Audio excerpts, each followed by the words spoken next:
We're live.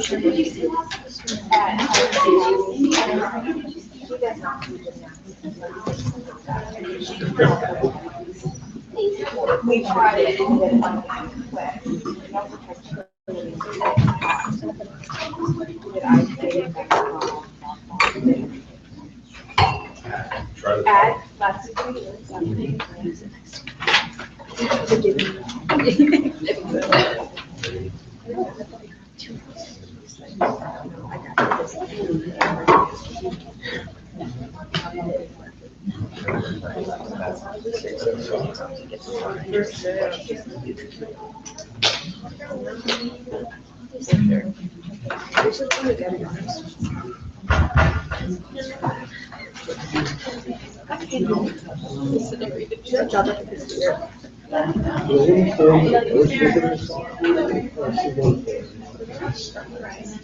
All right, welcome everybody to the February High School Press Conference here at Cypress Ranch High School. Let's give a thank you to Cy Ranch for hosting today. It's impossible to miss, but there's awesome refreshments over here created by the Culinary Arts program at Cypress Ranch, so make sure you help yourselves to the cookies. There's a lot of carbs and some healthy options as well, some carrots and good stuff over there. So feel free to get up during the conference and help yourself. If you didn't sign in, please sign in up front here so we can have everyone's attendance. I think we had 5 schools represented from what I counted, so really good to see the representation. So thank you guys for being here. Our speaker is going to be Darin, Crawford, the Director of Food Service, but before we bring him up, I wanted to bring up one of the student journalists here at Cy Ranch to give a little background on the program and what their school is all about here. So, Lindsay, you can come up and introduce yourself. Okay,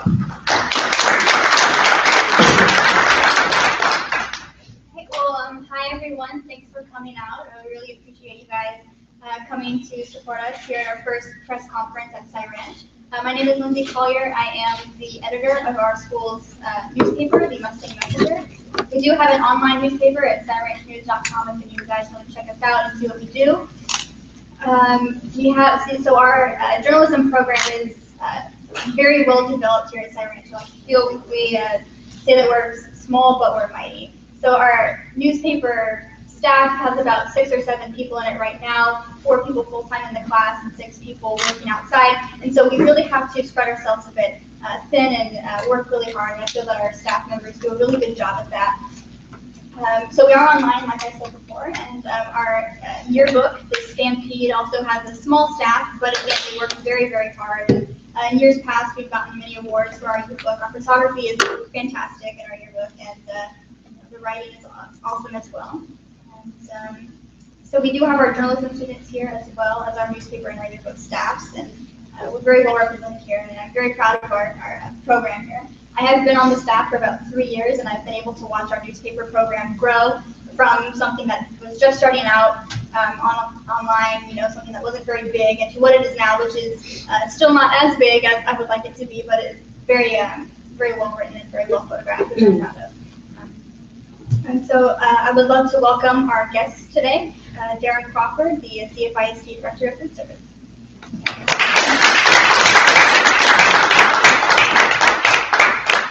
Before he comes forward, I just had a few more thank yous. Sorry, Darin. Also wanted to thank Mr. Hall, the principal here at Cypress Ranch, for being here. You can wave everyone. And Lynette Bellamy, the Director of Instruction, is also here. So thank you guys so much for letting us be here today. And also joining Darin is Lisa Colbert. She's the Assistant Director of Food Service, so she'll be here in case you guys have any follow-up questions afterward. And Leslie Francis, our Director of Marketing and Business Relations, is here with me, and I work hand in hand a lot with her. So thank you guys for being here. Remember, we are streaming live. We have a hashtag that we're using for anyone that's participating here or remotely. It's CFISD Presser. And we also have a website set up where you can submit questions. It's called todaysmeet.com/CFISD Presser. So there's 2 ways to submit questions live, and we'll be peppering those in throughout the press conference as well. So without further ado, I'd like to welcome our guest of honor, Director of Food Service, Darin Crawford.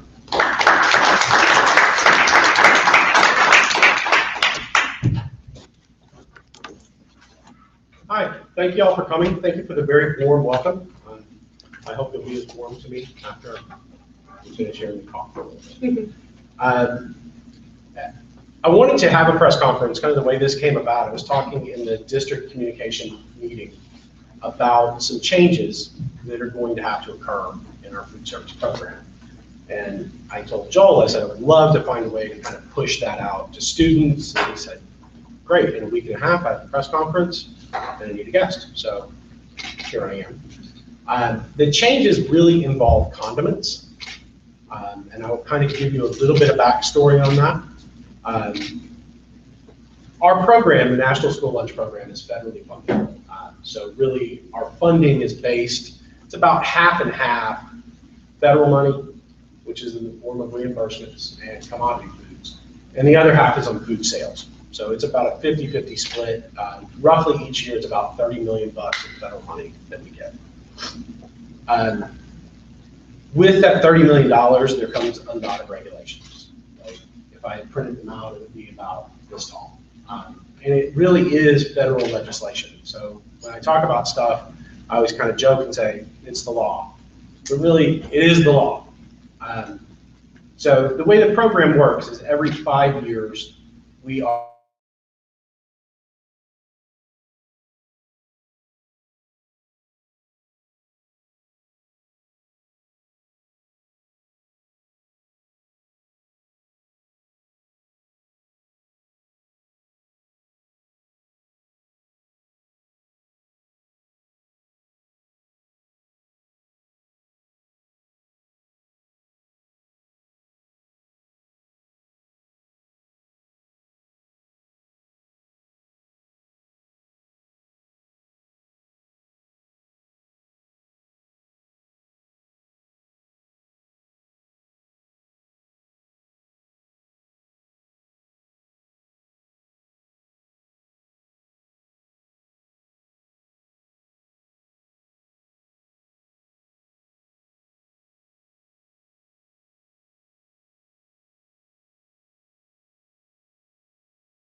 and I brought some samples. I get a little tossed salad. I'm sure you guys have seen these at school. The tossed salad.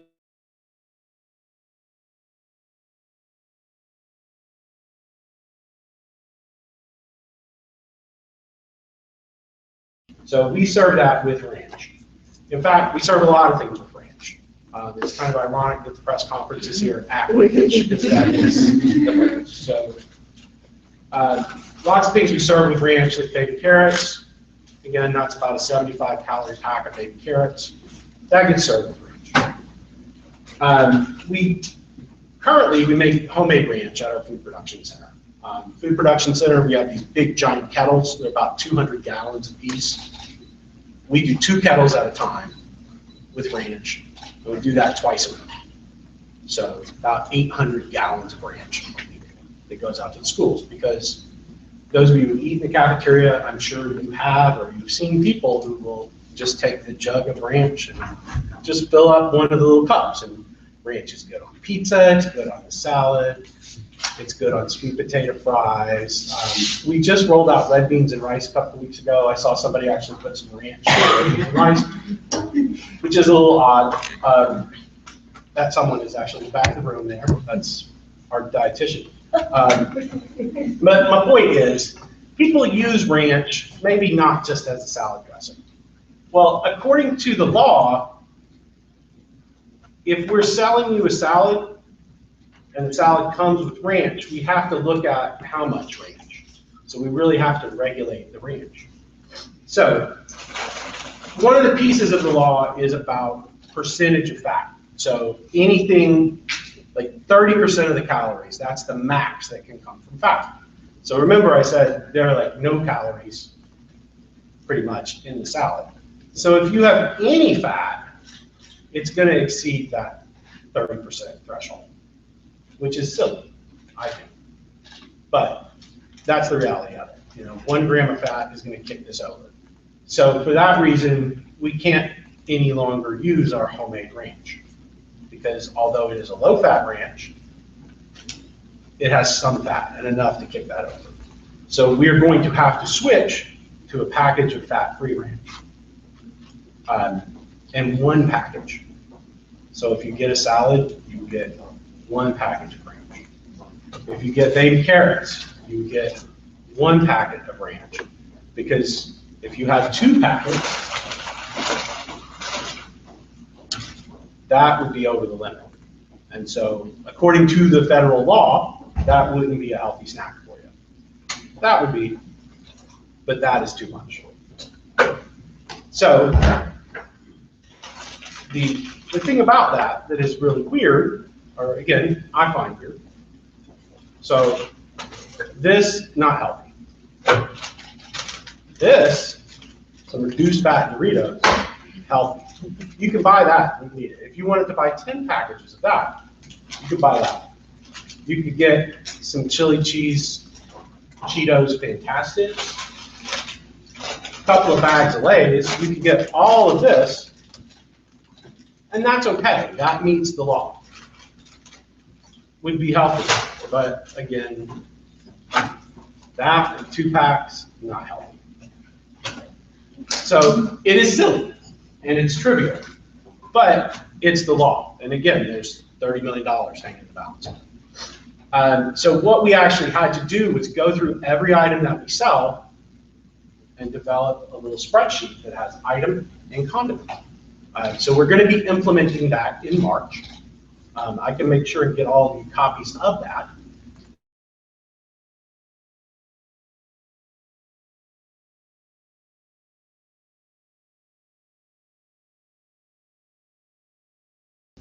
So if you wanted double pickles, that would kick your sodium up. If you wanted double ketchup, that would be too many calories from sugar. So it really is, it's kind of a crazy thing that I wish that we did not have to do, but we do. So when we do it, my hope by having the press conference, getting information out, is that y'all will know that it's not, you know, the folks in the cafeteria, they did not come up with that rule. It's not their fault. They are simply following the law. One thing I would encourage you all to do, if you think that is silly, if you're of voting age, vote, because that too makes that law. If you're not of voting age, encourage your parents to vote. Find out those things that affect you, because these are things that are national decisions that are made, all well-meaning decisions. I can assure you that the folks who said no more than 30% calories can come from fat, it was a good idea, but one that nobody really thought through, where they were like, well, then you couldn't eat the salad. So that is coming. Information is actually going out tomorrow to the principals, but I also want to get information out to you guys, because I think it will, you know, definitely affect the cafeteria, because I've seen people with the Juggo Ranch. I've been a person with the Juggo Ranch, and ultimately that is going away. All right, that's really all of my prepared stuff. Do y'all have questions? Yeah, if you have a question, just say your name and your school that you're from, and Darin will just call on you.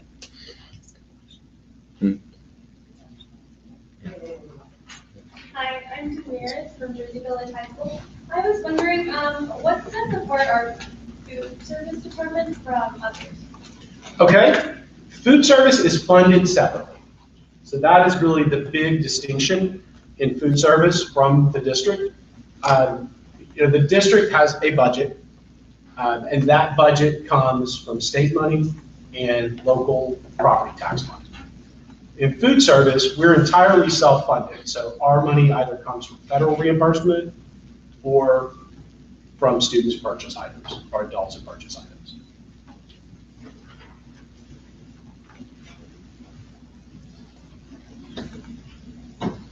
Yes, ma'am. George Miller from Cypress High School. What is the most popular menu item at the schools, or like the most successful? Probably the most successful across the board is nachos. And that is an item that's pretty popular in secondary school, it's popular in elementary school. It's one that has definitely been affected by those regulations as well. Because in high school, because there are different calorie levels for each set of grades. So in high school, you can get a low-fat tortilla round. So it's still a Tostito. It's been fried. It's nice and crispy. It is lower fat than just a regular bag of Tostitos. However, at elementary and middle school, they have to use a baked Tostito, which gets very soggy. Like you really have to dip it into your cheese and meat. If you pour anything over it, it just becomes like a soggy ball of masa.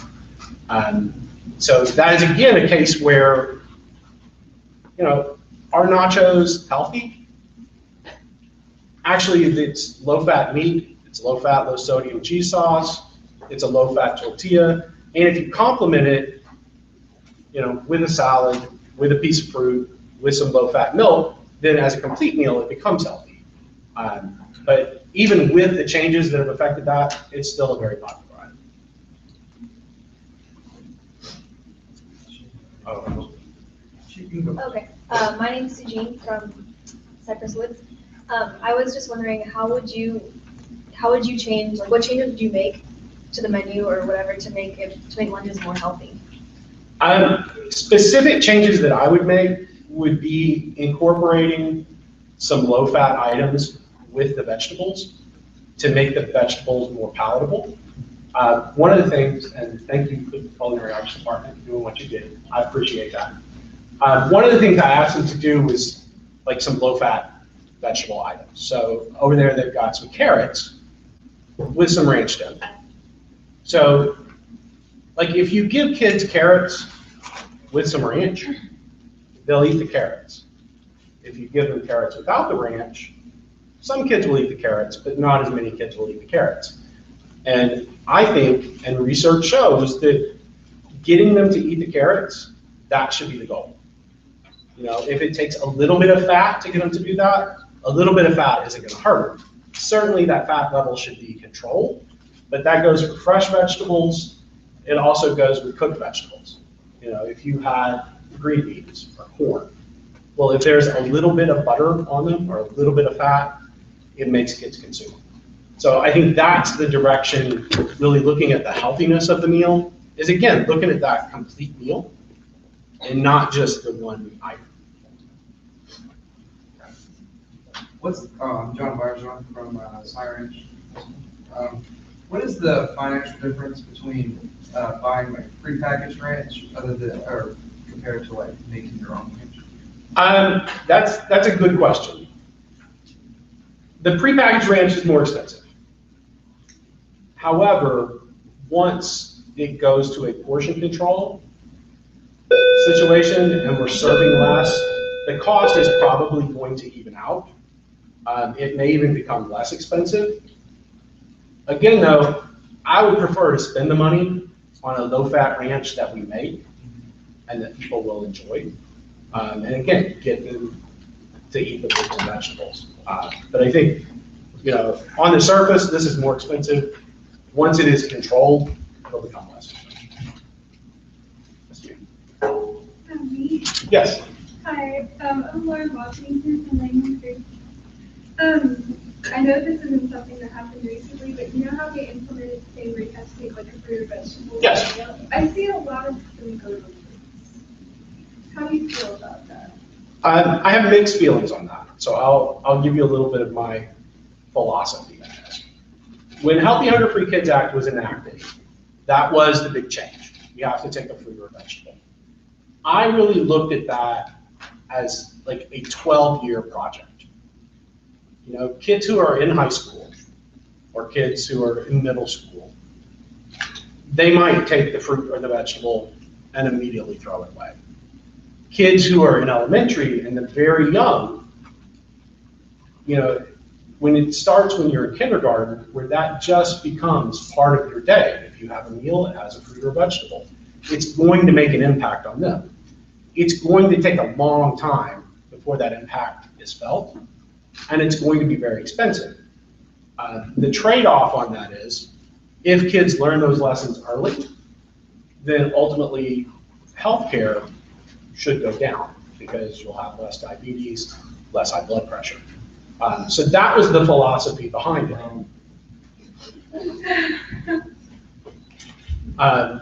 You know, but that's probably the sharpest critics of those changes. You know, that's what they point to. They say, food's going in the garbage. And there is food going in the garbage. I mean, you can't deny that. I'm not going to tell you it's not because you see the garbage cans. But I think at the lower levels, you see kids start to consume those. So just personally, my philosophy is that we hold to that, even though it is expensive. I think ultimately that's a gamble that will pay off. Yes, ma'am.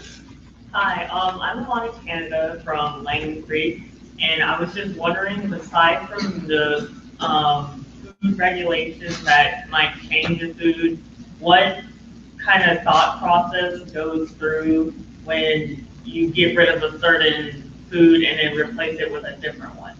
Okay, we have really, it's like a three-pronged approach when we look at what we're going to serve. One is the regulations, because ultimately it's got to meet the law. Two, what will kids actually eat? Because we want kids to consume it. And then three is price, because that is, you know, our budget is very tightly controlled. So it has to meet all three of those elements. So when we do that, I mean, we do a lot of brainstorming, a lot of testing. We have an annual food tasting out at the Berry Center, which we just had a couple of weeks ago. And one of the purposes of that is to have vendors come out, bring things, and we always kind of give them a list of this is the type of thing that we're looking for. So they'll bring that, and we usually, I think this year we had about 400 or 500 people out there. So we get a lot of feedback on those items. A lot of times if we're rolling out something new, we'll pilot it in a couple of schools just to kind of see the response. So it is, that is probably one of the toughest parts of our job, is finding things that kids will like, that we can afford, that meet the regulations. Yes, ma'am. I'm Jordan Miller from Cypress. Are there any menu changes or additions that we can expect to see in 2016, 2017? Yes, there are a couple of things that we're working on. One of the things will kind of be a return to what we used to do. You know, back when Bluebell was still in the ice cream business, you know, all of our schools had Bluebell as an a la carte item that you could buy. You know, just a little cup. It was low fat, low sugar, but it was something that kids could get or students could get as a treat. Well, when Bluebell went out of the ice cream business, we went out of the ice cream business too, because with ice cream, it has to be sent to the school on a special truck, not a refrigerated truck like we have, but an actual frozen truck. So the temp in that truck is like -10 degrees. So Bluebell was the only company that was really set up to make local deliveries. No other companies wanted to get into that business because they felt that Bluebell got back into it, then they would be booted and they didn't want to buy all the trucks and hire a bunch of people. So Bluebell told us last year that they weren't producing school ice cream this year. And they just recently told us that they won't be producing next year as well. So there's another company called Hershey's, which is, they're actually from Hershey, Pennsylvania. They are not the Hershey Chocolate Company. I don't know how they got around the trademark infringement, but they are the Hershey's Creamery. But they are getting into the school food service business in our area. So you will see a return of ice cream available for sale. One of the things that we are also looking at in vending, because we also operate the vending department, vending as well has to meet those smart snacks requirements, which is why you no longer see anything but like baked chips and vending. One of the silly things, or again, I'm editorializing, I guess, but I feel it is silly. In vending and on the service line, we can sell beverages that are 100% juice. So you will see, like Snapple juices that are 100% juice. That meets smart snacks. But really, 100% juice beverage is really 100% sugar water. I mean, it is made out of fruit juice, but typically, if you actually look at the ingredients, it's going to be like reconstituted, concentrated pear juice or white grape juice, but then they put flavorings in. So, it's not like fresh squeezed orange juice. So we can sell those items. We also are able to sell calorie-free carbonated beverages. So we could sell diet sodas in the vending machines. And that's something, that's only at the high school level, and that is actually something that we're contemplating on implementing. Because, the vending machines, they fund a lot of different things. The schools get a portion of the sales, so a lot of vending machine proceeds can help your athletics department, or PBIS, they fund that. They also fund, our district has what's called a superhero account. So if a student doesn't have money, we allow them to go ahead and purchase a meal, which we use donated funds to pay for. If donations do not match up with the need, which is frequently the case, our vending department actually transfers money in there. So that is a possibility that you might see some new vending items to kind of help fund that account and help fund things at the school. Entree items, one of the things that tested very well at our food tasting was a chicken curry dish. So I think you'll probably see that next year. It's a very mild curry, but we just kind of put it out there to see what folks would think about it, and overwhelmingly, the response was really good on that. So that's something that you will probably see. We just started with red beans and rice, which that's something that I think we've only run once. We will probably run that a few more times district-wide to see what the response is on it. And then actually just today we were working on a turkey pot pie dish, which I think based on like the preliminary tasting of it, was very good. So that is probably something you would see on our home style lines. Yes. We had a question online from Karina at Cypress Ridge. She asked, will there be more vegetarian options added to the menu? I don't know if there will be more vegetarian options.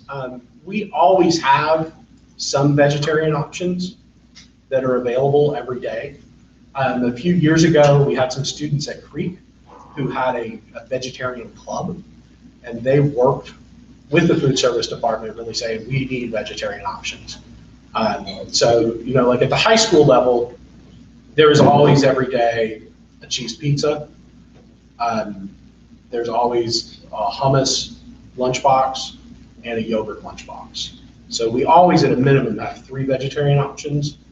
And then the other thing that I hope kids understand, and I don't know if everybody does understand that, but to make a reimbursable meal, you don't have to have an entree. A reimbursable meal could be all of the vegetables, all of the fruits, and a milk, or a soy milk if you choose. So there are a lot of options out there for vegetarians. One of the issues that I have run into in the past, which that was another point that I wanted to make, like sometimes students won't see the vegetarian options because it might not be on their line. Well, it should be on the line every day.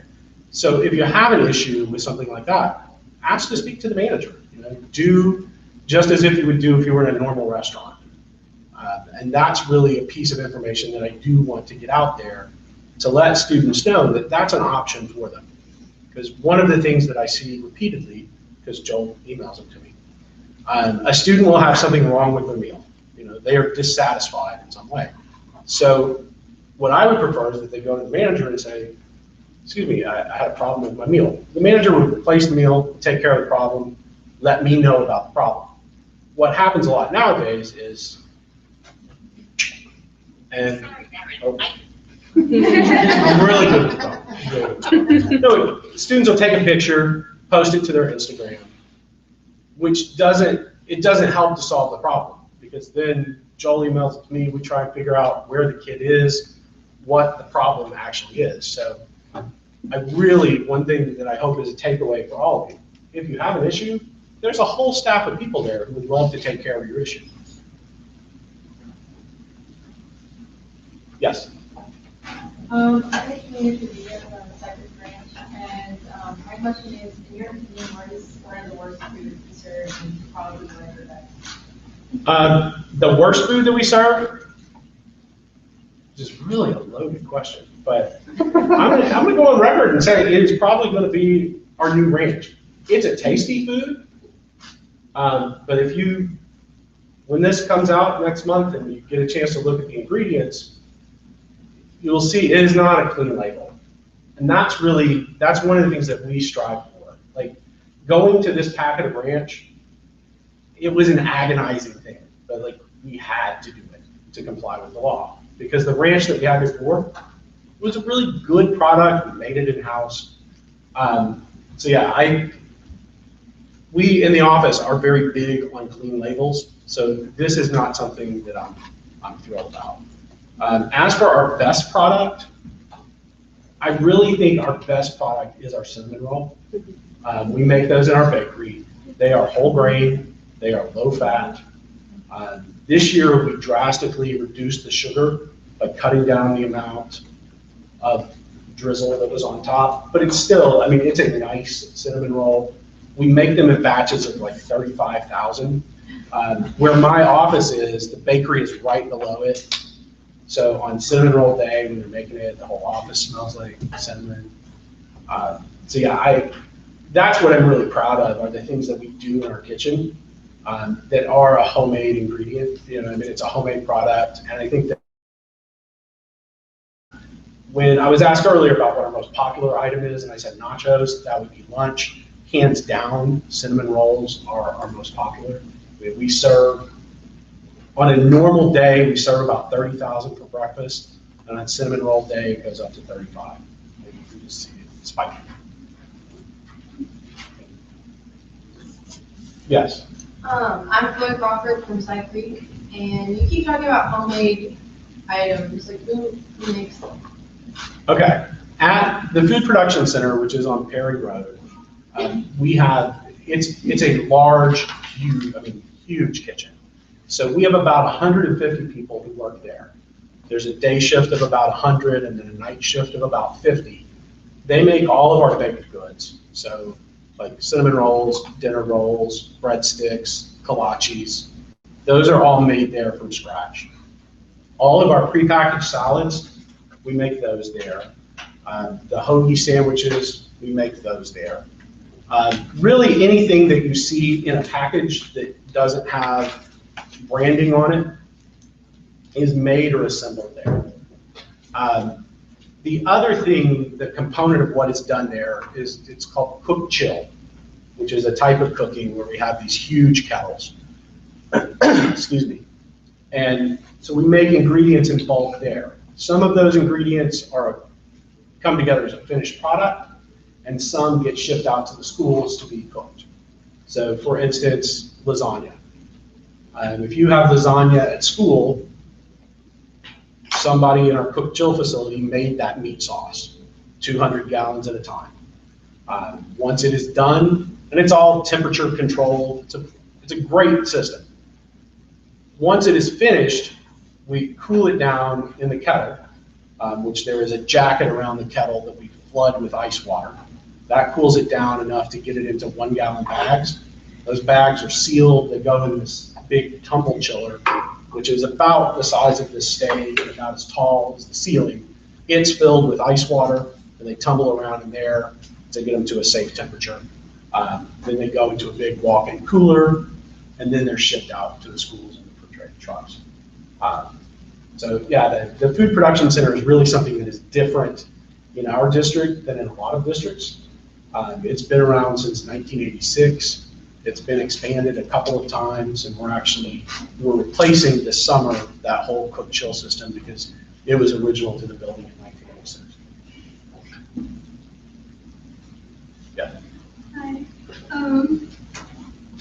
Well, my name again. Probably just for Yeah, I'm Lauren Washington from Lane Creek. And I'm guessing because you have to like limit the amount of comments you can give us, you have to like limit the amount of spots and right? That, not necessarily. It will affect our bids next year. So just kind of to fully answer that question, I guess. We do bids once a year, which also adds into the menu planning, the question earlier about how you decide what's on the menu. Not only do we have to decide what's on there, we typically have to let people bid on those ingredients about a year in advance. So we're always working way in advance. So we have a huge warehouse. We actually just built a warehouse next to our facility. And that's where we store the dry ingredients. So like the little packets are in there. So right now, we're kind of stuck with what we bid for this year. Next year, our bid amounts will probably go down, though. But it's going to be very tricky because we'll only have a couple of months of usage to base that off of. And actually, since the bids are being done now, we really don't have any usage. So we will have to do a guess, which gets tricky because if you guess too low, they might not produce enough for you. And then when you need it, it goes on back order, basically. Or if you guess too high and then you don't buy as much as you said you were going to, they get very irritated. And the following year, they won't want to do business with you. Yes. I'm Cameron Cobe, I'm from Cypress Ranch, and my question is, I saw that you have a family that's involved in the CFISD district, so I just wanted to ask, has that affected kind of your way of thinking when dealing with the food production, or just has having a family in the district kind of affected you in any way? That's really what drew me to the district. Before I got into school food service, I was in the hotel industry. And the hotel industry is open 24 hours a day, 7 days a week. I was working downtown by the convention center at the Hilton. And I was always gone. Always gone. I was either in the car or at work. I live in the district. My wife was a teacher in the district. At the point when I came here, my kids were very young. I really wanted a job that would get me closer to them so that I could attend their events. So that's what got me here. I think it really does ground me with what I do. I often tell people I have a very small focus group at my house that gives me immediate feedback on anything new that we try. I do get immediate feedback, which is good. It's good because we do, I guess that's another point I would like you guys to have as a takeaway. If nothing else, we appreciate feedback, good, bad, whatever. We want to hear, what people think of things. I mean, certainly it is a challenge sometimes dealing with negative feedback because sometimes, like with the ranch, I'm going to get bad feedback on that, and there's nothing I can do.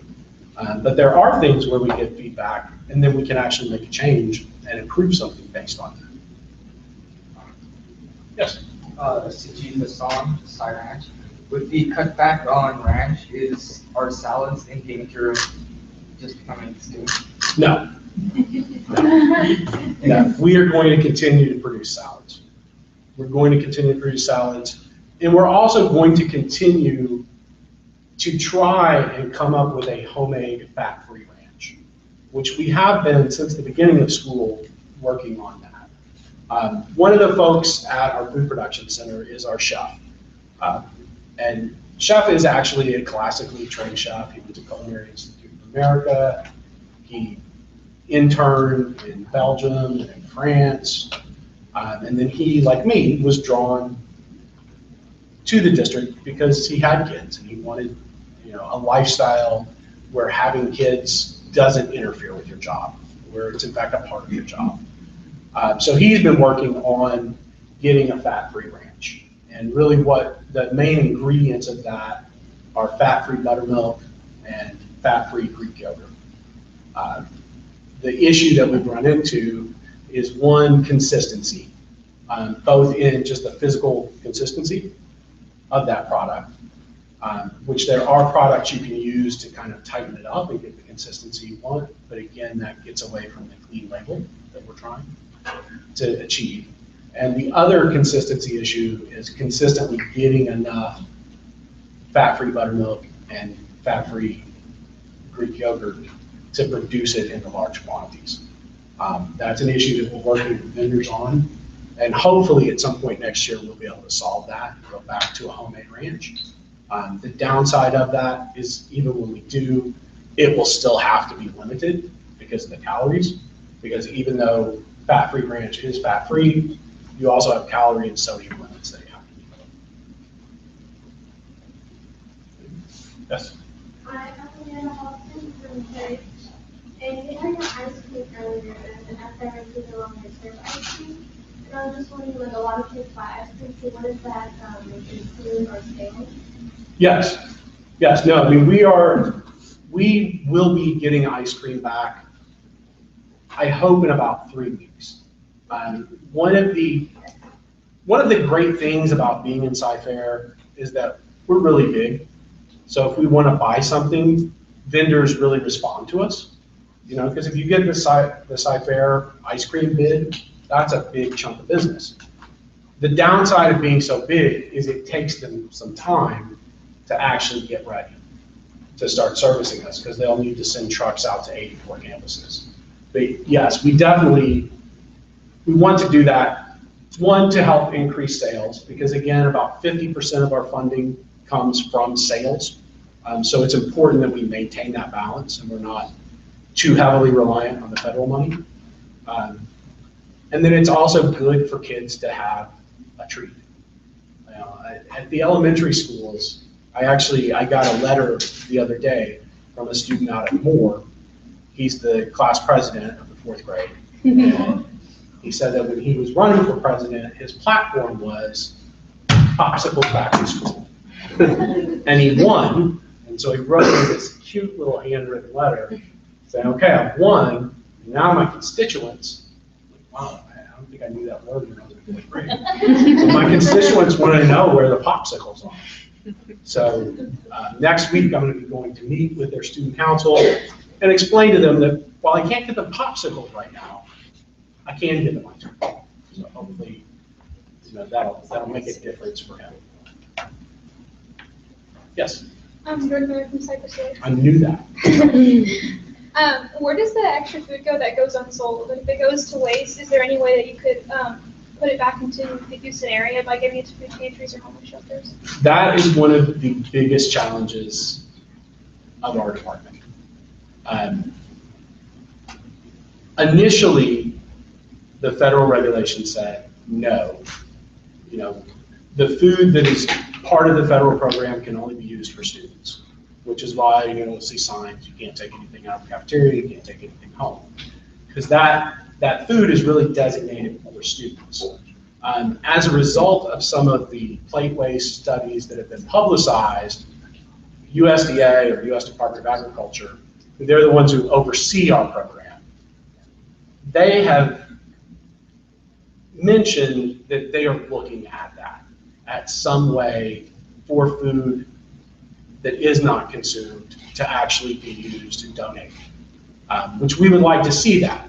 The other piece of it, though, is you've got the federal regulations there, and then you also have health department regulations, which that's going to probably be the toughest part of that to implement, because if I'll pick on Joel, if I give Joel an apple, and Joel doesn't want it, he puts it down, and then I later give that apple to somebody else, there is some liability that maybe Joel has done something not too nice with that apple.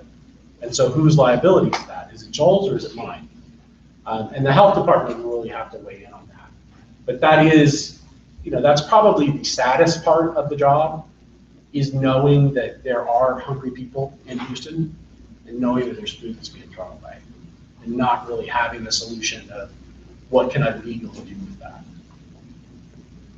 Yes, ma'am. Hi, I'm Anna Norris. I'm from Cypress High School. You said about the food not to out of the cafeteria. How is that? Because sometimes I do that too.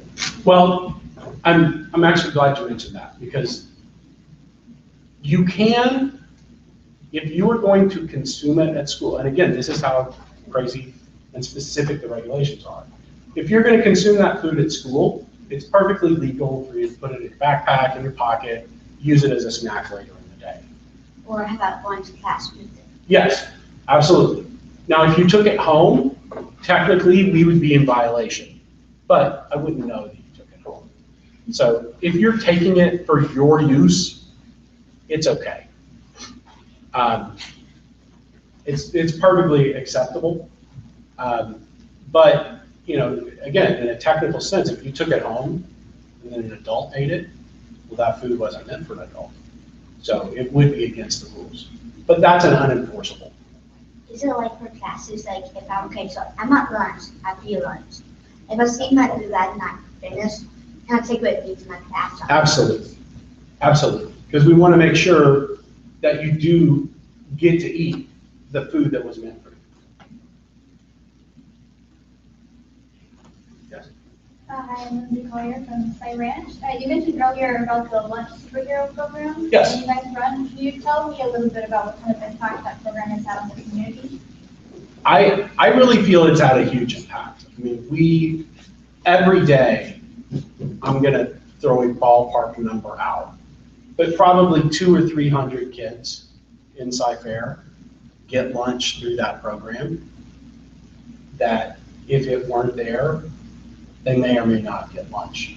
Because before that, the schools all have a charging policy. So at high school, for instance, you can charge up to $7. So if you don't have your money that day, that gives you a couple of days to get your money. But once you hit that charge level, it used to be up to each campus what they would do. So some campuses, they have a great PTO fund, and the PTO just bought your lunch. At some campuses, they didn't. So maybe you would get some juice and crackers from the nurse's office. Some campuses just had no program. So if you were past the debit limit, you just didn't eat lunch. For the folks who work for me, unfortunately, it's their job. And again, it's the law. If there's no way to pay for that lunch, they have to take the lunch away, which is it breaks your heart. So we set this up to get away from that so that we don't have to do that. So I think it's had a huge impact. It's had a huge impact on my staff because that is something that they no longer have to do. And really, folks who are working in the cafeteria, they're not doing it for the money or the glory.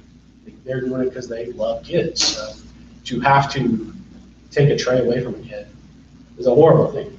So we no longer have to do that, which is it's a good thing.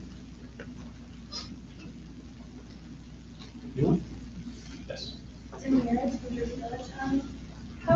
How is the food service department affected by the profit by itself? The profit, I guess to clarify, we are non-profit. So, however, it's a tricky thing being a non-profit because it's hard to make $0. You might make some money, you might lose some money, but to actually make no money is very difficult. So again, there's a regulation for that because the feds have given us a law on everything. We're allowed to have 3 months of our expenses in reserve. So we can have a profit up to that point. That we use in case sales go down or to fund other projects.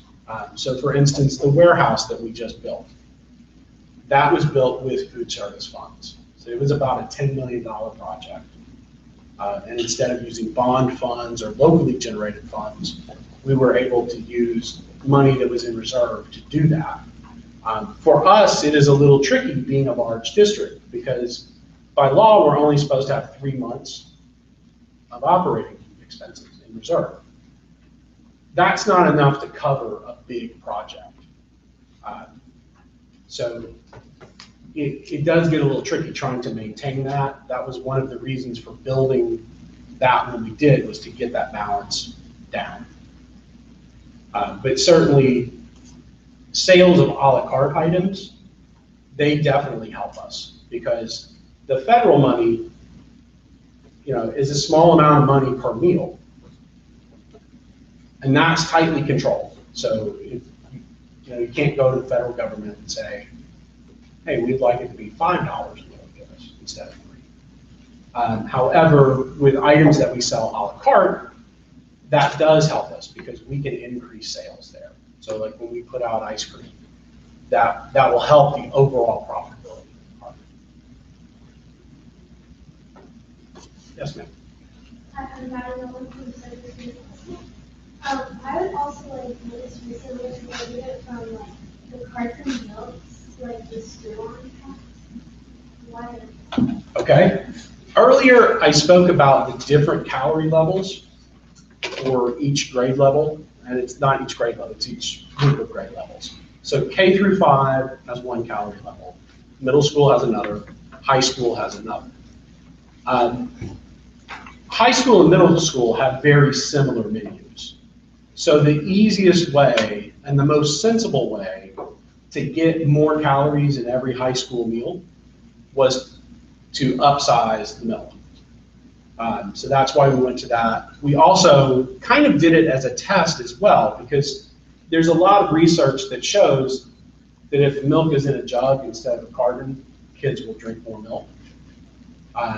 So that's something that we kind of wanted to see for ourselves. But the biggest reason for that was to meet the calorie expectations in high school. So that was an easy way to get another 50 calories a meal, was just to increase the milk. Do you like it? Or would you rather have the carton? I like it. Okay. I'm Darin from Langley High School, and I've noticed over the past 2-3 years, the cookies have been reduced in size. Why is that? Okay. Again, and you're going to think I'm a broken record. It's the law. And it really is.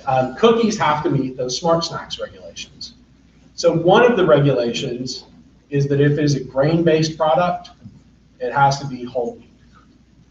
So we had to make the cookie whole wheat. It can only have so much sodium and so much fat overall, not just as a percentage, but there's a limit. And then there's a calorie limit as well. So about 10 years ago, to make them lower in fat, we pulled out some of the fat and put in applesauce.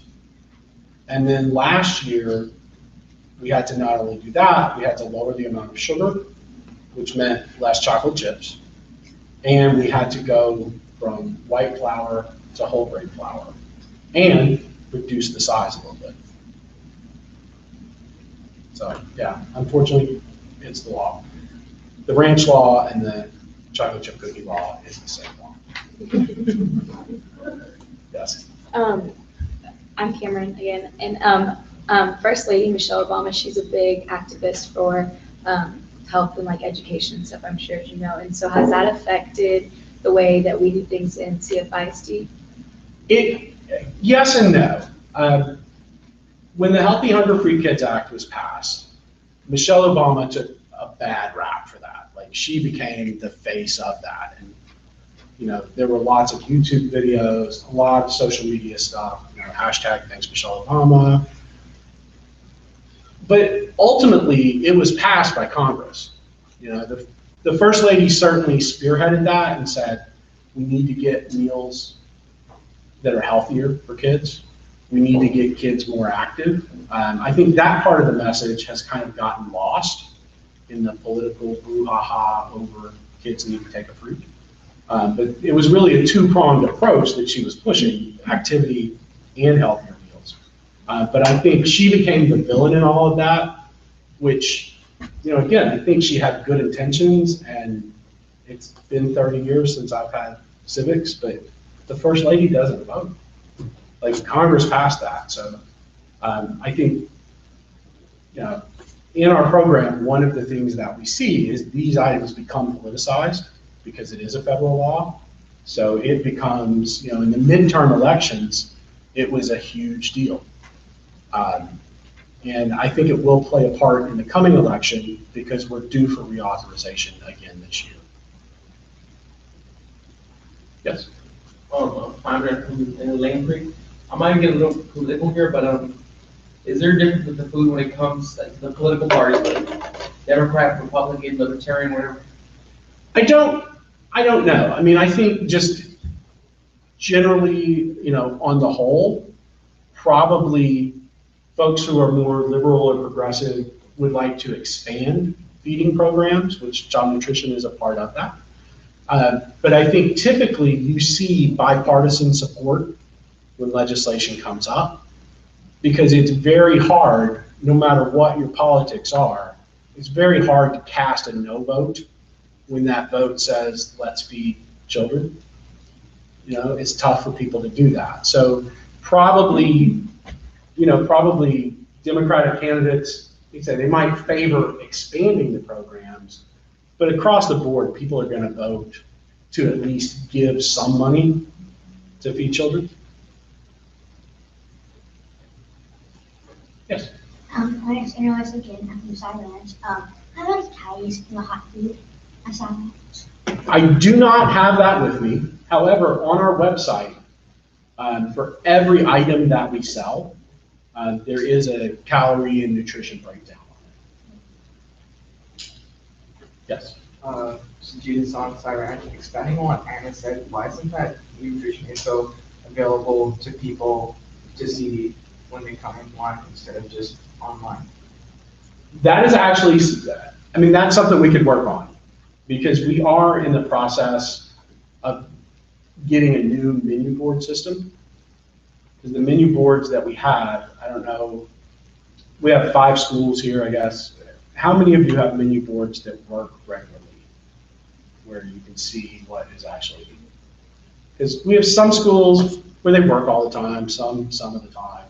So we're trying to revamp that whole program. And one of the vendors that we're looking with, they will actually put the nutrition info. So when you come into the line, you would see this is what's for lunch, this is what the nutritional information is. So that's something we're actively trying to do. I think we have time for one more question. Okay. Jordan Miller, Cypress Woods High School. What is the most significant challenge that the food service has faced this school year, and how did you overcome it? Probably the most significant challenge, I mean, truly has been the condiments. Because it's an unpopular thing. I think it's contrary to what we're trying to accomplish. And unfortunately, we weren't able to overcome it with something that has a nice, clean label, which is what we would like to do. So, yeah, I would say we haven't overcome that challenge. We're punting, to use a football analogy. But with punting, you know, we anticipate we will take the field again next year and overcome that challenge, because there's got to be a way to satisfy those regulations and satisfy our customers. Okay. Thank you all very much.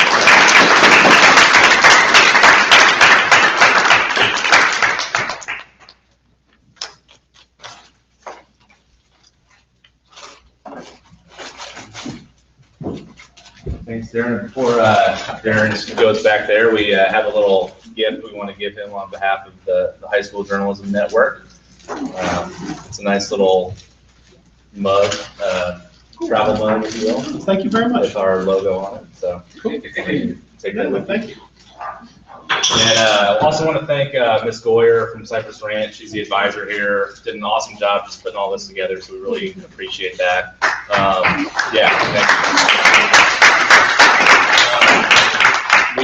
We've been recording the whole time, so the video feed will be available on YouTube, and I can send that out after we're all done today. And just to tease it, the next press conference is set for March 9th.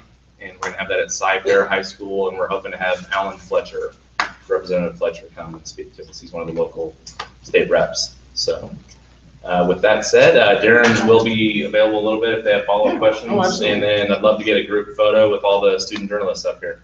All right, thanks. Darin, can I get a picture of you and this? Oh, Lindsay. Just give it with your. I